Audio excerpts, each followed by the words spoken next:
Nah, oke. Ini ya kurang cahaya ini suara jadi lampunya. Saya tutup lagi apa ya? Ya, terima kasih. Soalnya biar kelihatan foto jelasnya aja deh. Oke. Jadi dasarnya itu, landasannya itu sebetulnya dari surat Al-Baqarah yang saya pahami ya, karena kan saya 10 tahun. Walaupun saya bukan anak ideologisnya Syekh Az-Zaitun, tapi secara batinnya saya sebetulnya anak itu pemikiran itu. Iya. Mungkin warisan. Jadi memang kelihatan sekali kalian dengan MUI beda tuh Islamnya tuh. Islamnya kalian sih menurut saya baik ya, Islamnya rahmatan lil alamin ya. Kalau Islamnya MUI ini memang itu tadi pentil kelamin bener itu ya. Senggol bacok, bini 4 segala macam ya kan. Ada seminar-seminar bagaimana memperoleh istri 4 sekaligus. Nah itu beda banget, makanya MUI nggak suka sekali tuh sama Al Zaitun tuh si apa Pak Adam. Jadi saya makin jelas nih kenapa MUI nggak suka sama kalian.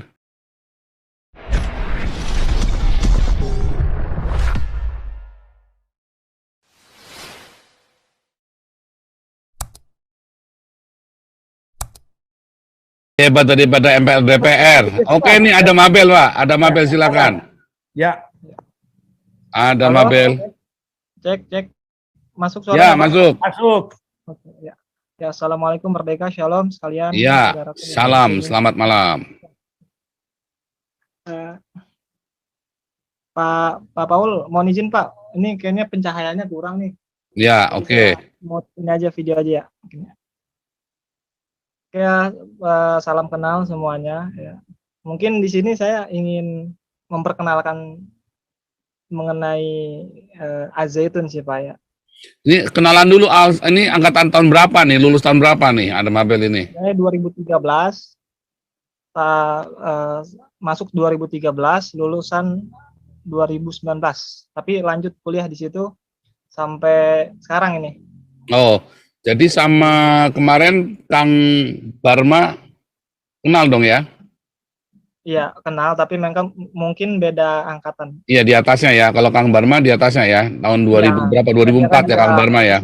Kang Barma angkatan keempat, ini angkatan keberapa? Nanti saya angkatan ke-15. Oh, ke-15 ya, jauh ya. Ada 11 angkatan, 11 tahun. Karena kan angkatan udah sampai 20 jadi. Udah 21, 20 berapa udah. Oke, lanjut. 25. Ya, jadi ya di sini saya ingin mungkin memperkenalkan saja ya apa yang saya alami di Mahat Az-Zaitun itu. Jadi moto Mahat Az-Zaitun itu atau tempat pendidikan di Az-Zaitun itu kan motonya pusat pendidikan, pengembangan budaya, toleransi dan perdamaian. Jadi landasannya apa sih? Sebetulnya kita yang saya pahami ya, yang saya paham. Sebetulnya landasan itu tidak diambil dari apa namanya hadis atau kan kita tahu kalau misalnya sumber hukum Islam itu kan ada 4. Al-Quran, Sunnah, atau hadis, ijma, qiyas. Jadi kita bukan ngambil dari, yang saya pahami kita bukan ngambil dari hadis, bukan ngambil dari ijma ataupun qiyas, tapi kita langsung ambil ke sumbernya gitu. Jadi ada salah satu ayat ini, boleh saya argumentasikan Pak Paul? Boleh. Boleh. Di sini bebas bicara. Cuman sebetulnya supaya dikenal dulu, supaya jangan dibilang kita nge-hoax nih. Nampak muka sebentar supaya kenalan sama orang lalu ditutup lagi. Karena memang rupanya di sana signalnya juga kurang bagus ya. Iya, Pak. Bagaimana kalau lampunya disiapkan dulu? Nggak apa-apa, nampak muka saja sebentar lalu ditutup lagi gitu. Memang mungkin signalnya sana nggak bagus juga. Nah, oke. Ini ya kurang cahaya ini suara jadi lampunya. Saya tutup lagi apa ya? Ya, terima kasih. Soalnya biar kelihatan foto jelasnya aja deh. Jadi dasarnya itu, landasannya itu sebetulnya dari surat Al-Baqarah yang saya pahami ya, karena kan saya 10 tahun. Walaupun saya bukan anak ideologisnya Syekh Az-Zaitun, tapi secara batinnya saya sebetulnya anak bukan, tadi saya bukan anak biologis ya, tapi anak ideologis, karena saya 10 tahun dari tahun 2013 sampai tahun sekarang ini nih masih belajar di sana, tahu sebetulnya isi otak kepala Syekh Az-Zaitun tuh arahnya kemana sebetulnya. Jadi landasannya itu ya dari ini surat Al-Baqarah ayat 30 kan. Wa qala rabbuka lil malaikati inni ja'ilul fil ardi khalifah. Qalu ataj'alu fiha may yufsidu fiha wa yafiku dima wa nahnu nusabbihamdika wa nuqaddisula qala inni a'lamu ma la ta'lamun. Itu bahasa Arabnya yang saya artikan intisarinya itu. Dan aku ciptakan engkau gitu. Ini kata ilah. Aku ciptakan engkau untuk menjadi khalifah di muka bumi. Siapa yang menjadi khalifah? Itu Adam, manusia. Terus terbangunlah dialog. Malaikat berkata, mengapa ya Rob engkau menjadikan Adam atau manusia ini khalifah di muka bumi? Sementara engkau tahu mereka itu saling berselisih dan saling menumpahkan darah gitu dalam Quran. Sedangkan kata malaikat itu saya bersujud, bertasbih, ya kan, memuji namamu gitu. Apa kata Allah? Kamu tidak mengetahui apa yang aku ketahui gitu. Maka aku aku berikan nurku pada Adam gitu, dalam pikiran dan hati Adam. Dari situlah malaikat subhanallah alhamdulillah. Bahasanya nyebutnya bertasbih pada Allah gitu. Karena kami tidak mengetahui apa yang Allah ketahui gitu. Jadi rumusan masalah kenapa manusia itu diciptakan, mengapa Adam itu diciptakan di dunia itu, mengapa gitu, menjadi pemimpin? Karena sebetulnya secara penafsiran sebelum Nabi Adam itu ya, itu sebetulnya udah ada manusia, mungkin manusia purba atau gimana. Tetapi adat dari manusia itu tadi berselisih dan saling menumpahkan darah. Maka dari itu Allah bahasanya menjadikan Adam ini khalifah di muka bumi. Allah terangilah bahasanya pikirannya, hatinya Adam itu dengan cahayanya, bahasa diajarin benda-benda apapun lah bahasanya. Ilmu sepengetahuan seluas apapun diajarin pada Adam. Jadi ketika Nabi Adam itu diutus ke bumi, yaitu bahasanya tadi kan rumusan permasalahannya perselisihan dan pertumpahan darah. Maka dari itu solusinya adalah toleransi dan perdamaian. Jadi makna dari bahasanya moto di Azin itu toleransi dan perdamaian itu tadi untuk menjawab solusi itu. Karena manusia ini terus berputar itu saling berselisih, saling menumpahkan darah, apakah itu beda agama, ya kan, beda suku, beda bangsa, ataupun beda torikoh atau tarekat ya. Dalam agama itu kan banyak tarekat ya. Jadi ya tadi tujuannya itu toleransi dan perdamaian untuk menghapuskan perselisihan dan pertumpahan darah. Ini gitu aja dalam Quran. Masih kedengaran Pak? Maaf Pak, suara saya. Ya. Ini Al-Zaitun Ya. Izzaqul Haq ini siapa nih? Al-Zaitun Izzatul Haq ini siapa nih? Ya, kurang tahu Pak. Tapi saya Enggak. kayaknya kenal namanya, saya pernah dengar tapi kurang ini. Ini dia belum masuk ke mikrofonnya. Ini resen tapi nggak ada mikrofonnya nih. Nggak bisa dijalanin. Ini bagus juga tadi ya, kalau memang pengajarannya seperti itu ya, terlepas berbeda nggak berbeda, tetapi ada satu intisarinya kan apa? Menghargai perbedaan, menghargai keberagaman, ya kan? Iya, Sebetulnya betul, itulah Pancasila yang kita junjung tinggi di Indonesia kan. Kalau Islamnya seperti itu mah rahmatan lil alamin. Masalahnya Islamnya kan Islamnya MUI senggol bacok sekarang ini kan yang di Indonesia. Iya. Lalu gimana tuh cara kalian para akademika atau para sivitas akademik di Al Zaitun atau kalian para pembelajar, para santri di sana tuh? Selama ini kalian menghadapi kan kalian dengar kan gereja ditutup, pura nggak boleh dibangun, Ahmadiyah dibakar hidup-hidup. Terus kalian meresponinya bagaimana tuh dari guru-guru kalian di sana? Ya sebetulnya mengecam keras sih Pak. Sebetulnya itu kan kita kan ingin kembali sebetulnya. Kita ingin kembali kepada ajaran Muhammad, Nabi Muhammad. Bukan melakukan pembaharuan, kita itu ingin kembali.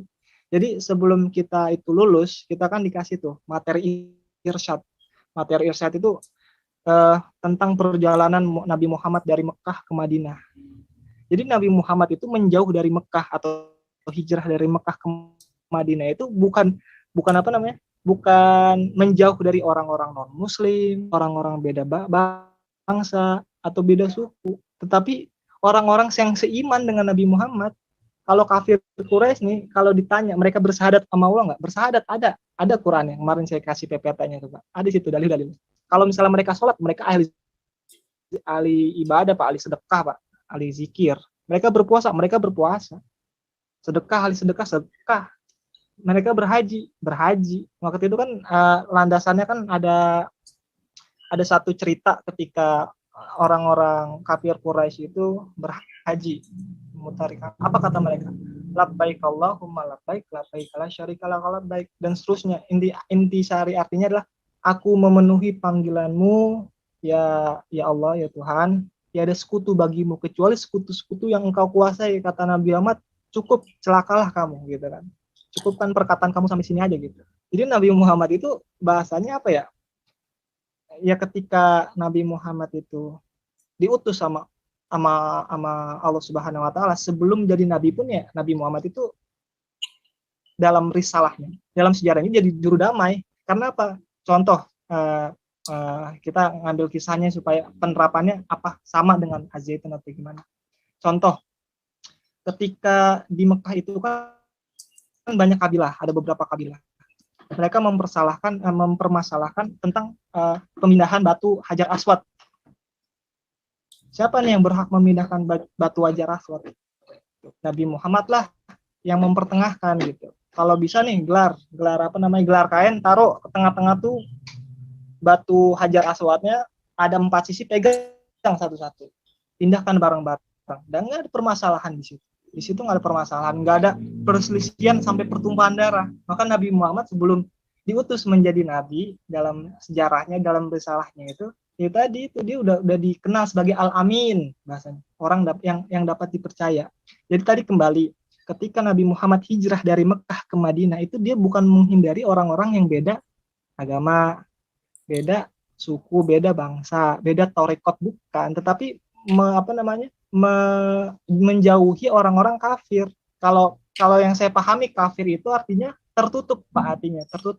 Kalau bahasa Inggris itu cover buku kan, tutup buku kan. Itu sebetulnya hati-hati tertutup, yang masih hatinya tuh berselisih satu sama lain. Setelah berselisih mereka saling menumpahkan darah satu sama. Beda nanti Nabi Muhammad hijrah ke Madinah itu, mereka membangun, ada piagam Madinah, nanti implementasi dari piagam Jakarta nanti dari Pancasila gitu. Jadi piagam Madinah nih, poin-poin yang saya ingat ya, yang waktu saya diajarkan, bahwa kaum Muslim, kaum Yahudi dan kaum Nasrani itu satu bangsa. Itu poin piagam Madinah. Yang kedua, setiap orang yang memiliki keyakinan agama itu dilindungi gitu, dan boleh memelihara keyakinannya tanpa diganggu gugat orang lain. Itu poinnya. Terus ada poin lagi, apabila nanti Madinah diserang musuh, semuanya bahu membahu untuk mempertahankan. Dan terakhir, setiap perselisihan antara perbedaan suku, perbedaan agama, atau perbedaan thariqat di Madinah, itu nanti yang menjadi pemutus akhirnya itu Rasulullah. Jadi gitu. Yang kita pelajari dari Irsyad itu, dia orang-orang kafir ini kan bahasanya pengen senggol bacok lah, bahasa bacok. Mereka sebetulnya bahasanya, boleh tanya singkat, Pak? Mereka bersahadat pada Allah. Pak, mereka bersahadat. Saya mau tanya singkat aja, Pak. Iya. Iya, boleh. Ya, yang dituduhkan oleh antara lain MUI dan mungkin penegak hukum di Indonesia, di mana Panji Gumilang ini dituduh sebagai penggerak makar. Jadi apakah waktu saudara sebagai alumni di sana pernah diajarkan untuk bagaimana berjihad dan menggulingkan negara dan memusuhi orang lain? Karena makar ini kan bahaya. Gimana itu, Pak? Kita nggak pernah diajarin itu, kita diajarinya, Pak. Kita diajarin itu setiap sebelum belajar Indonesia Raya 3 stansa itu wajib. Dan saya selalu, kalau bisa kita bayar hutang bangsa Indonesia ini dengan pertanian kan, karena saya itu fokus ke pertanian kan, mungkin bisa hitung-hitungan saya nih, berapa juta hektar dihitung sekian dapat berapa. Soalnya dalam segi pertanian saya emang mapan sih, bagus bahasanya. Waktu itu kan Pak Jenderal Dudung pas bintang 1 itu kan pernah ke Mahat Az-Zaitun, ya bahasanya menyerap gabah lah ya. Nah, Az-Zaitun mampu untuk tadi menyumbang 1000 ton bahasanya, itu kan lumayan besar sih gitu ya. Dan jadi makar MUI dong sebenarnya ya. Kalau saya komentar begini, Pak Robert, jadi dulu memang ya itu menjadi salah satu pusat gerakan negara NII, Al Zaitun itu. Tetapi seperti kita sudah terkonfirmasi dengan Lebah Madu, ya, kawan kita juga, orang-orang terkait NII di Al Zaitun itu sudah dipecat. Jadi saya sudah dua saya mendengar sumbernya dari Pak Panji Gumilang sendiri dan yang kedua dari Lebah Madu. Alasannya sama. Nah, komentar saya mengenai Panji Gumilang ini, kalau melihat Adam Habel, dia sudah mencoba untuk bertoleransi. Mungkin saya pastikan itu gara-gara Panji Gumilang. Bayangkan kalau ribuan alumni Al Zaitun menjadi tahu bertoleransi. Ya kalau Panji Gumilang, orang Kristen juga boleh sholat bareng-bareng malah. Lalu kepada Israel, lagu Israel dinyanyikan. Jadi prinsip bertoleransi yang sudah berakar dari zaman Sriwijaya dan Majapahit, di mana Candi Prambanan sebagai candi agama Hindu dan Candi Borobudur sebagai simbol agama Buddha, itu bisa berdampingan. Bahkan ada yang mengatakan terjadi sinkretisme di Indonesia, di mana agama lokal nasional rakyat Indonesia bercampur dengan Hindu, bercampur dengan Buddha, sampai begitu bertoleransinya. Lalu ketika Islam masuk, juga dianggap Islam akan seperti itu. Saya harap tadinya PNU yang akan yang membawa toleransi. Ternyata Al Zaitun ya. Ternyata Al Zaitun. Gitu. Ajaib, Terima kasih Pak Adam Halem. Sudah ya, saya Pak Adam. Pak Adam, saya mau nanya nih, si Imam Supriyanto ini dia sempat mengajar Pak Adam nggak ini? Kayaknya enggak Pak, enggak. Karena saya sudah bubar, sudah pisahan ya waktu itu ya. Dia itu Ya, pendiri itu lama. pastor. Dia udah Itu keluar pendiri lama. awal itu. Jadi Udah sudah pendiri lama awal, sudah. udah Ya, Iya. harusnya kemarin tanya sama si Bang Barma itu ya, Kang Barma yang kenal pasti ya, awal-awal ya. Pak Paul, interupsi sebentar aja. Ya, Amerika. Oke. Sebetulnya Baik, ini mau tanya sama Pak Pak Adam. Boleh. Saya mau Ya, tanya nih. Jadi orang semacam modelnya kayak Yusuf Kala gitu yang membakar gereja, terus orang-orang yang menutup gereja, membubarkan kebaktian, doa segala macam itu, kamu bisa garanti kalau itu mereka nggak ada yang dari Zaitun, benar nggak? Soalnya kamu bilang kamu Zaitun melawan pertumpahan darah, toleransi segala macam.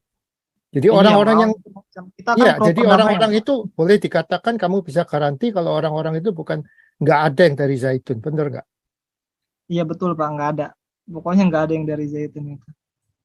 Oke, thank you. Jadi permasalahan nih Pak, menurut kacamata saya ya sebagai akademisi, jadi permasalahan itu ada dalam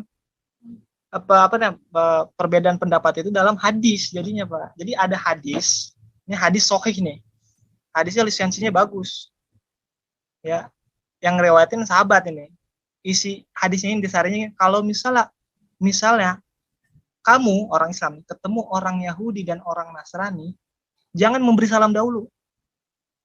Ya kan? Kalau bisa kalau ketemu di depan jalan, pepet dia gitu, biar nggak dapet jalan.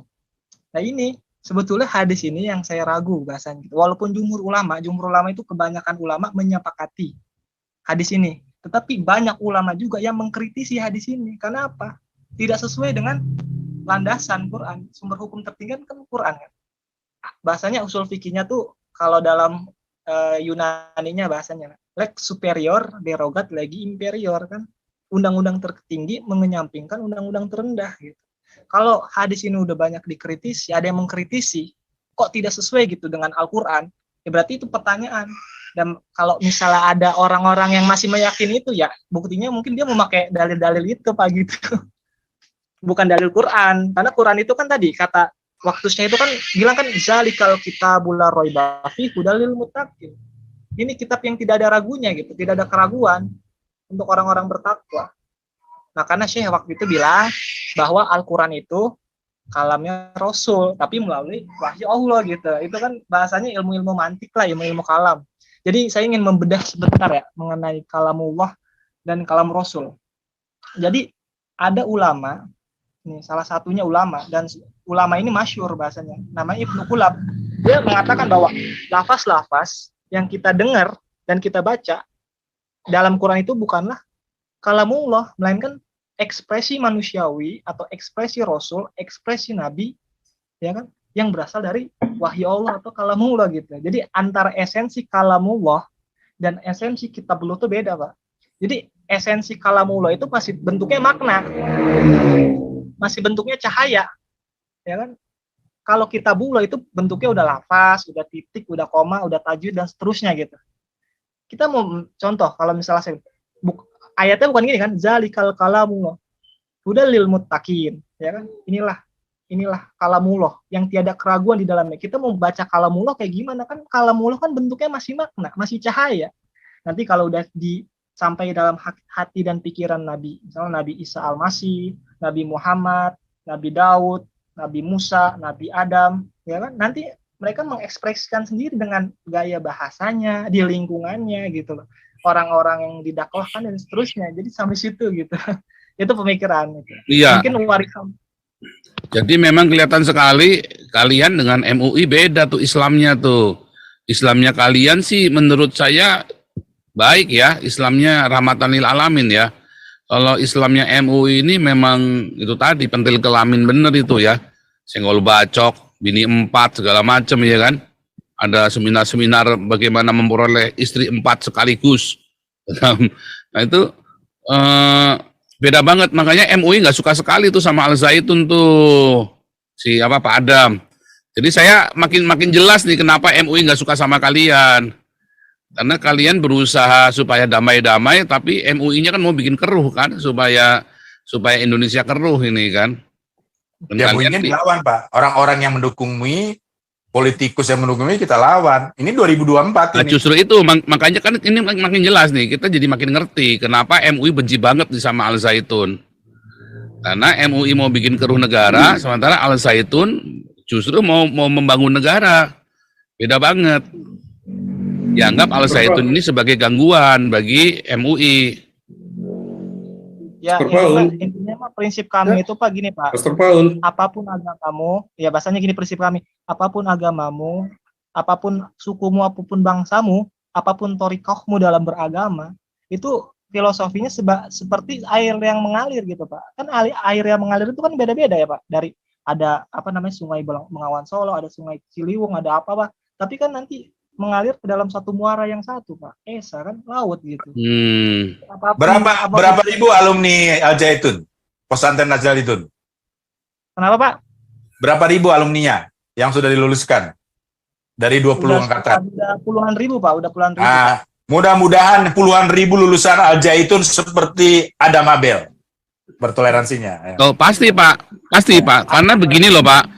Dari puluhan ribu alumni Al Zaitun, nggak pernah satupun ada yang ngebom gereja loh Pak. Oh, tapi MUI itu kan udah berapa ekor aja tuh yang ngebom gereja tuh alumninya MUI itu yang terafiliasi dengan MUI. Dibubarin dia. Nah, ini kan sebenarnya kan ini kan kelihatan sekali. Nah, terus polisinya kan bego banget nih, polisinya juga udah barang jelas begini masih kagak ngerti. Makanya polisi mau belajar dari Nabi ke-26 ini loh. Aduh.